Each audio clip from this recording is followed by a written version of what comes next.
Earlier this week, fellas had a chance to head out to Mentor and talk to their longtime head coach, Steve Trivisonno, who is still riding high, as you guys can imagine, after that come-from-behind win over St. Edward, the second highest-scoring playoff game in the history of the OHSAA. But now he's got to turn it around in 7 days and get ready for St. Ignatius.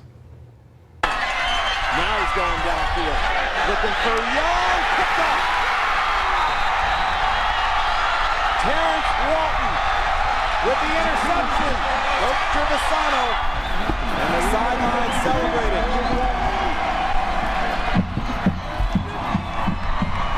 Have you ever been a part of a game that meant so much to finish like it did? We've been in some good ones over the years. The state championship game with Hilliard was one of them, and a game with McKinley we won down the stretch. So we've been in some good ones.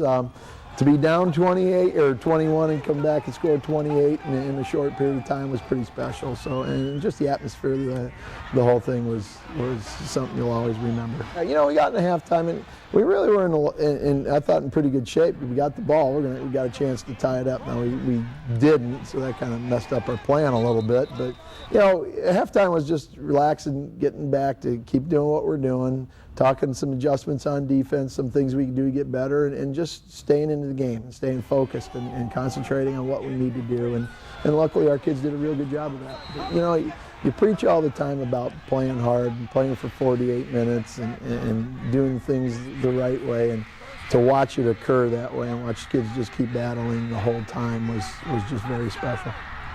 For this game in particular, Ignatius, with, you know, it's another storied school, but you guys play these guys all the time. So this isn't like you're coming in all wide-eyed. You play a tough schedule to begin with. Sure. These guys are on your schedule year in and year out. How prepared does that make you to go? You know, I don't think they're in awe. I mean, some teams might have sat there in awe of it. We play each other. This will be the 4th time in 2 years, and 6 times in 4 years or whatever it's been. So we've been playing each other. I think we have a pretty good rivalry going with. They run a great program. Chuck's is just an outstanding human being who runs a great program, and our kids like to be involved in that, and I think both communities like to be involved in it. It's just, these are the kind of games that should be played more often, and they're not, and that's unfortunate in high school football. People want to look back at the 3rd week and say, well, look what happened to the 3rd week. I mean, this wasn't even a ball game the last time around. But so many things have changed in 9 weeks. Yeah, and I think when you looked at it, we played very poorly in the first half, and we put ourselves in a hole. And if we do that, it'll be the same way again on Saturday. So we've got to come out and play better in the first half. I think you saw a team that battled pretty hard in the second half, and it was a fairly even game in that second half.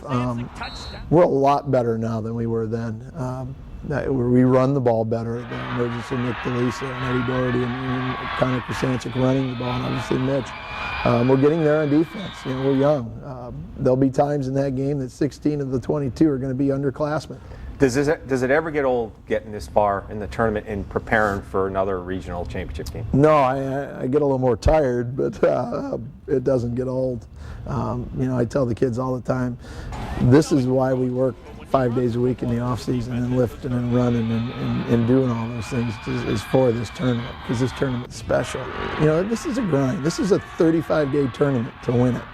To win it, it takes, number one, you better stay healthy. You got to stay focused. I mean, we can't get the pro teams to play week in and week out. They tank every other game. The college teams are doing it. We're asking high school guys to play 5 weeks in a row.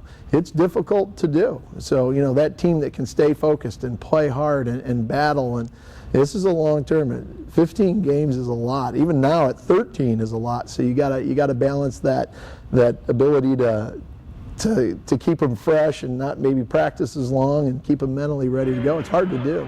In the end, you're judged on where you finish. I'm judged on my next game. You only remember what you did last week for about 6 days, and the 7th day it's the next week. And that's kind of the way we look at it, and that's kind of the way our kids got to look at it. It's about trying to win a state championship, and that's our goal. And some people just want to get in. We want to win it.